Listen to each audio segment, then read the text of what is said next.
যাবে এই উম্মত। অন্য উম্মতের কথা জানি না আমি, এই উম্মত এক নেকি দিয়ে জান্নাতে যাবে। নবীর একটা আদর্শের কারণে জান্নাতে যাবে। সিরত মানি আদর্শ। আর এটা আমরা কদমে কদমে মুহতাজ।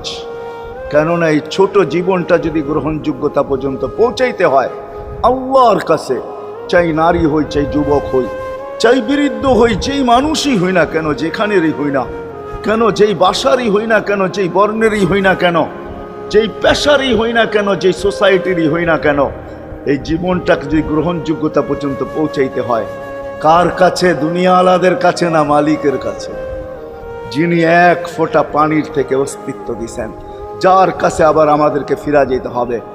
পালানের কোনো সুযোগ নাই। এই জন্যই কোরআন আমাদেরকে বোঝায় আইনাল মাফার। আল্লাহ বলতেছে কোথায় ভাগবে তুমি, বলো কোথায় ভাগবে? কবির কথাই সত্য, যদিও নাকি পালাও তুমি আকাশেতে লাগিয়ে সিঁড়ি লাগাও যদি আকাশে চলে যাও, তো আল্লাহ বলে তোমার বাগার কোনো সুযোগ নাই। কেননা ইল্লা বি সুলতান, ওইখানেও আমার রাজত্ব, এইখানেও আমার রাজত্ব, ডাইনো আমার রাজত্ব, বামে আগে পিছে উপরে নিচে সর্বত্র আমার রাজত্ব। আমার রাজত্বের বাহিরে যাওয়ার ক্ষমতা তোমাদের নাই।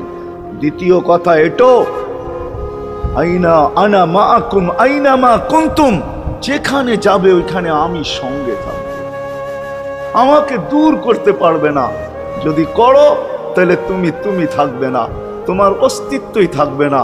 কেন আমাদের ভিতরে আল্লাহ নাই বটে, কিন্তু আল্লাহর একটা পাওয়ার আছে যেটাকে রূহ বলে। কুলির রূহ মিন আমরি রব্বি, আল্লাহর একটা পাওয়ার, একটা সিফত, সবচেয়ে শক্তিশালী পাওয়ার যেটা, ওইটা আমাদের ভিতরে আল্লাহ ঢুকায় রাখছেন, যেটাকে আমরা রূহ বলি। কোরআনের ভাষায় রূহ বলে, বাংলা ভাষায় আত্মা বলে। যেটাকে আমরা আত্মা বলি ওটা আল্লাহর হুকুম ছাড়া কিছু না। আল্লাহ বলে ওটা মনে করে নাও আমি তোমার ভিতরে আছি, কেন এটা আমারই জিনিস।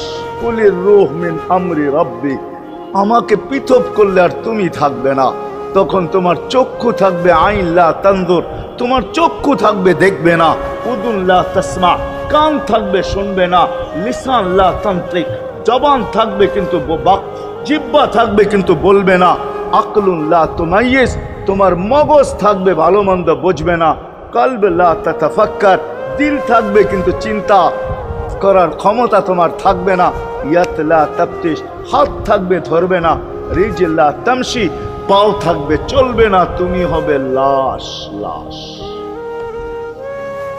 আল্লাহ পর্যন্ত যদি গ্রহণযোগ্যতায় পৌঁছাইতে হয়, ওইখান থেকে বাহির হয়ে গেছি, ভালো তো বাসি কিন্তু আগেরটুকু জানি না। ও মেরে দোস্ত, শুধু ভালোবাসলে চলবে না। আবু তালেবের চেয়ে বড় ভালোবাসা আপনার আমার ছিল না। সাহাবাদের মতো ভালোবাসা আপনার আর আমার নাই। আছে নাকি? হ্যাঁ, আবু তালেবের মতো ভালোবাসা ছিল।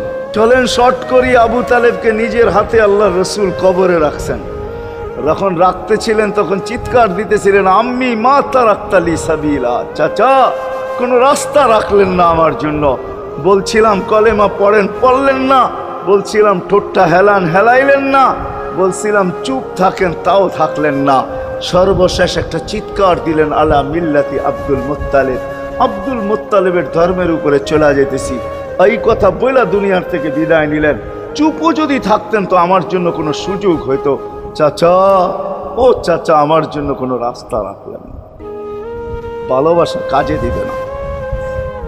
এই জন্য চলেন, জীবনটাকে গ্রহণযোগ্যতা পর্যন্ত পৌঁছাইতে হইলে কদমে কদমে মুহাম্মদুর রাসূলুল্লাহর আদর্শ লাগবে, যেটাকে আরবি ভাষায় সিরাত বলে, যেটাকে কেরিয়ার বলে। আল্লাহর রসুলের কেরিয়ার লাগবে, আল্লাহর রসুলের আদর্শ লাগবে, আল্লাহর রসুলের সিরত লাগবে, আল্লাহর রসুলের চরিত্র লাগবে। এই জন্যই আল্লাহ কোরআনে বলছেন, লাকাদ কানা লাকুম ফি রাসূলিল্লাহি উসওয়াতুন হাসানা, তোমরা লিমান কানা ইয়ারজুল্লাহ, তোমরা যদি আমাকে পাইতে চাও তাহলে আমার আদর্শ সহজ করছেন, কঠিন করেন নাই। আল্লাহ কঠিন করতে পারতেন, আল্লাহ সহজ করছেন। কেননা আসলে উদ্দেশ্য ছিল আল্লাহকেই মানা, আল্লাহকে মানা উদ্দেশ্য ছিল। কিন্তু আল্লাহকে চোখে দেখা যায় না, মানবে তো মানবে কি কইরা? আল্লাহর কথা শোনা যায় না, তো আল্লাহকে মানবে তো মানবে কি কইরা?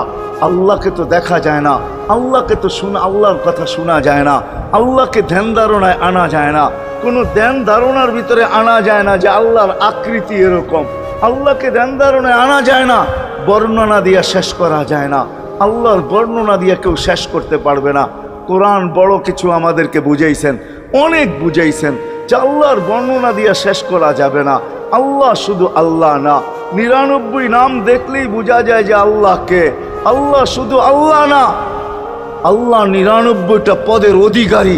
বিদায় আল্লাহ ধরা ছোঁয়ার বাহিরে আল্লাহ মানুষ প্রশ্ন করতে পারে, আপনাকে মানবো তো মানবো কি কইরা, পাবো তো পাবো কি কইরা? তো আল্লাহ আসান করছেন যে আমার নবীর আদর্শের ভিতরে আমি লুকায়িত আছি। ফুলের ভিতরে যেরকম ঘেরান লুকায়িত থাকে, আমার নবীর আদর্শের ভিতরে আমি লুকায়িত। নবীর আদর্শ মানতে থাকবে, আমাকে পাইতে থাকবে। এই জন্যই রাসূলুল্লাহর আদর্শ দরকার, সিরাত দরকার, কেরিয়ার দরকার। আর কেন আপনি আদর্শ মানবেন না? জীবনটাই তো আপনার জন্য আমার জন্য ছিল, ঠিক না? চোখের পানি ছিল তো আপনার জন্য, চিৎকার ছিল তো আপনার জন্য, রাত ছিল তো আপনার আমার জন্য, দিন ছিল তো আপনার আমার জন্য। দুনিয়ার কোনো মুহূর্ত নাই যেখানে যে আপনাকে আমাকে ভুলে গেছেন, এমন কোনো মুহূর্ত নাই। আরশে যাইও আপনাকে আমাকে ভুলেন নাই। যখন আরশে গেছে আমার বিবেক বলে ওইখানে হারায়া যাওয়া দরকার ছিল। মুসা আলাইহিস সালামকে আল্লাহ আরশ থেকে নিজেকে দেখানোর জন্য তাজাল্লি দিছেন। শুধু তাজাল্লি, আকৃতি না, তাজাল্লি দিছেন। 40 দিন বেহুশ ছিলেন, 40 দিন, 40 দিন। অথচ বন্ধু দুইজনে পাশাপাশি বসা, কাবা কাউসাইনি আও আদনা ফাদানা ফাতাদাল্লা ফাআওহা ইলা আবদিহি মা আওহা, পাশাপাশি বসা আছেন। তীর ধনুক থাকলে আপনাদেরকে আমি দেখাইতে পারতাম কতটুকু কাছে হয়েছিল। এরকম কাছে হারায় যাওয়া দরকার ছিল। আল্লাহ যখন জিজ্ঞাসা করছেন কি চাইতে আসছেন, আসআলুকা উম্মতি, এইখানে উম্মত চাবো না তো আর চাবো কি? এই সুযোগ পাবো আর পাবো কখন? এই টেবিলে উম্মত না উঠলে উঠবে কোথায়? এরকম কাছে হব তো হব কখন? এত কাছে পাবো তো পাবো কখন? এত কাছে হব তো হব কখন? এরকম পরিবেশ হবে তো হবে কখন? আপনি এরকম খুশি আবার হবেন তো হবেন কখন? আপনি আমাকে ডাইকা নিয়ে আসছেন, মেহমান বানায়া, আপনি মেজবান, উম্মত চাই। আল্লাহ জিজ্ঞাসা করছে এইখানে উম্মত? তো যুক্তি দিতেছে আনতা রব্বুল করিম আনান নবিয়্যুর রহিম কাইফা তুদাইয়ু হাদিল উম্মাহ বাইনাল কারিমি ওয়ার রহিম। শুরুতে আপনি, শেষে আমি। শুরুতে আপনি রব্বে করিম, শেষে আমি নবী রহিম। দুইয়ের মাঝে উম্মত জাহান্নামে চলে যাবে। আমি আমার মনকে বুঝাইতে পারবো না, আমি উম্মত চাই। আল্লাহ সান্ত্বনা দিতেছেন, কাসসামতুল কিয়ামাতা কিসমাইন, কিয়ামতকে 2 ভাগে ভাগ করছি।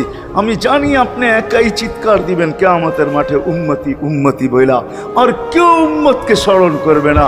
নবীরা তো মাকেও স্মরণ করবে না, বোনকেও স্মরণ করবে না, সবাই নাফসি নাফসি বলবে। আপনি উম্মতি বইলা চিৎকার দিবেন। বিদায় কিয়ামত আপনার আর আমার মাঝে ভাগ, আর কারো মাঝে না। সালতো তা সাফি তো সাফা, ওই দিন আপনি চাইতে থাকবেন, আমি দিতে থাকবো। আপনি সুপারিশ করবেন, আমি মঞ্জুর করতে থাকবো। লা ইউখজিকা ফি উম্মতিক, আপনার উম্মতের ব্যাপারে আপনাকে আমি লজ্জিত করব না।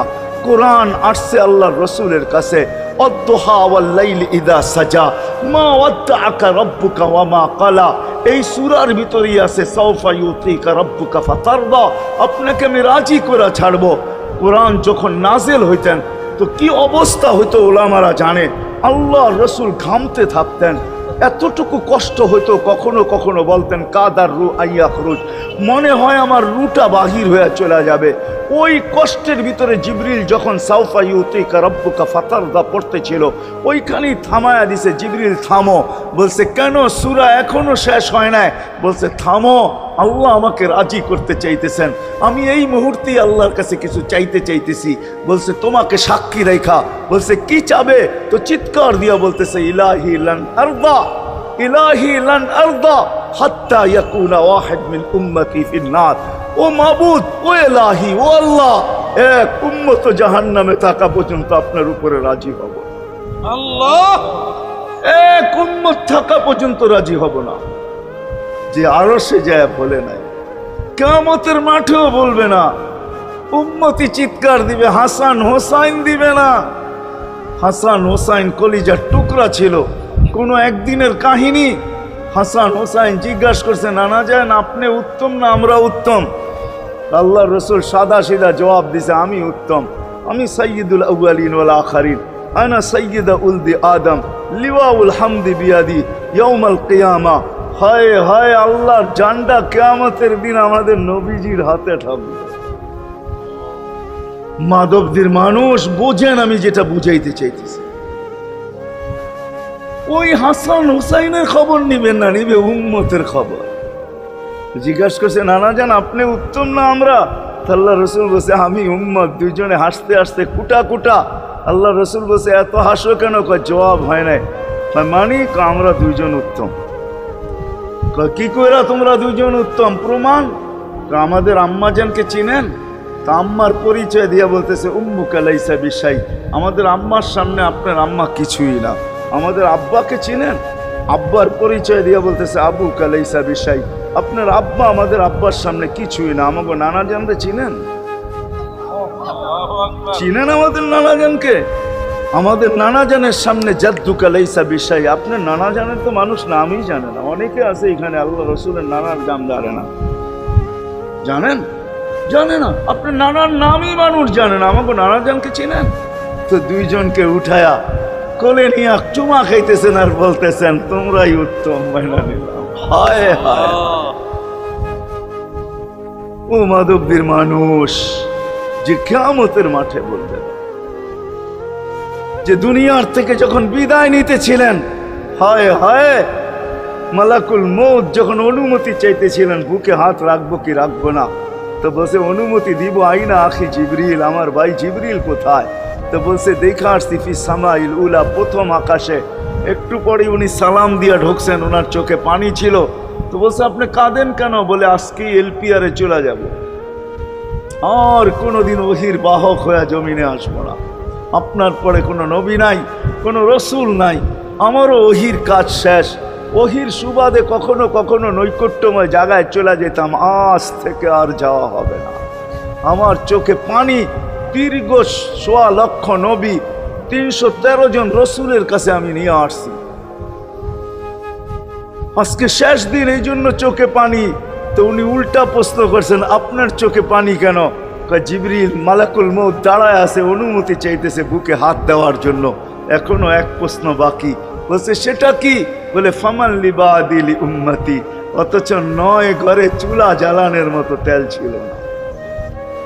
খাওয়া তো দূরের কথা, বাতি জ্বালানোর তেল ছিল না। আম্মা জান আয়েশা রাদিয়াল্লাহু তাআলা আনহা বলেন, যদি তেল থাকতো তো খিদার তাড়না এতটুক ছিল, আগে তেল পান করে নিতাম। হাদিস উঠায় দেখেন, লেখা আছে ৯ ঘর ছিল, ৯ ঘর। হাসান হোসাইন ক্ষুধার্ত ছিল, আলী ফাতেমা ক্ষুধার্ত। কারো জন্য কোনো চিন্তা নাই যে আমার পরে আমার ৯ ফ্যামিলির কি হবে, হাসানের কি হবে, হোসাইনের কি হবে, আলীর কি হবে, ফাতেমার কি হবে। যেই সময় চাইতেছেন ওই সময় বলতেছে, জিবরিল আমার পরে উম্মতকে কে দেখা রাখবে? লানত আমাদের জিন্দেগির উপর,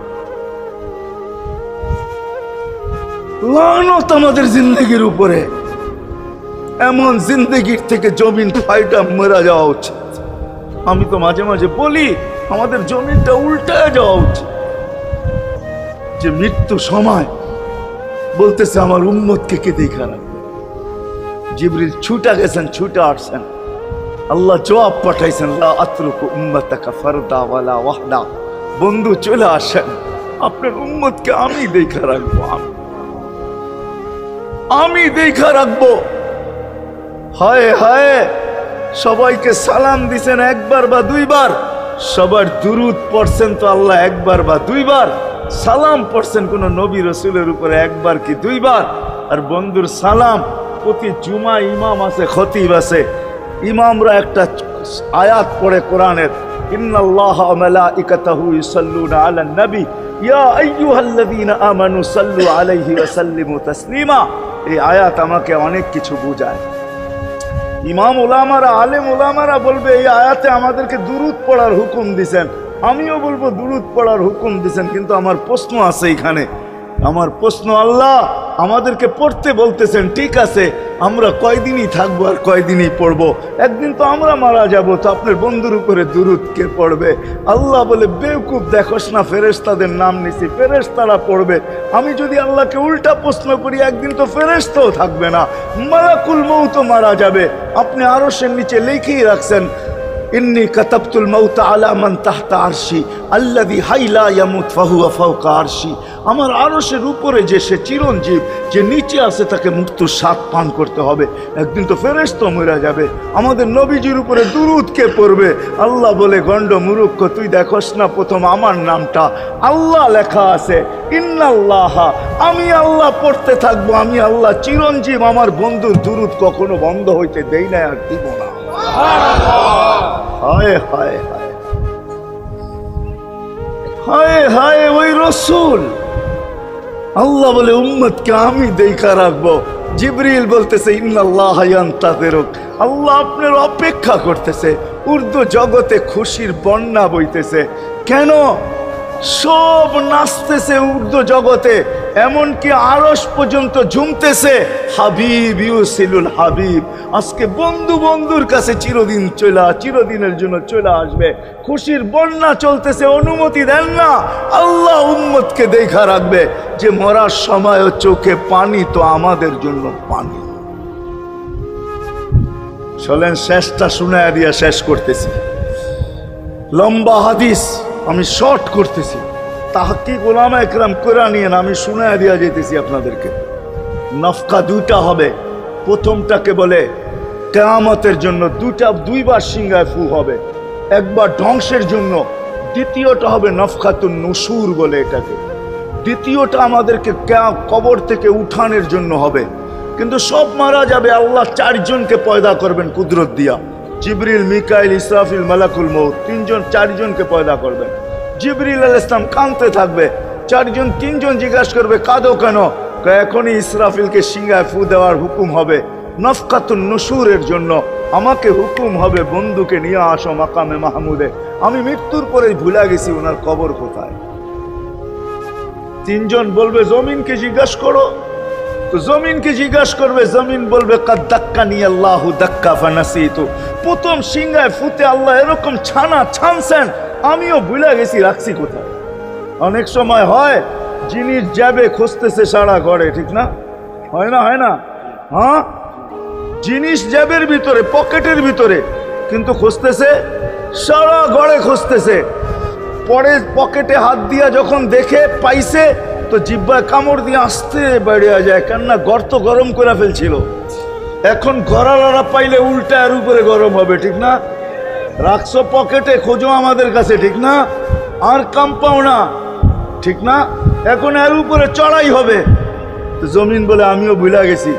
ওই দিন আল্লাহ রসুলের কবর থেকে নূর বাহির হবে, নূর নূর নূর নূর, হাত্তা ইয়াসাদ আরশার রহমান, আল্লাহর আরশ পর্যন্ত পৌঁছবে। হুকুম হবে, নিয়ে আসো। আসবে, জিবরিল আলাইহিস সালাম মারবে,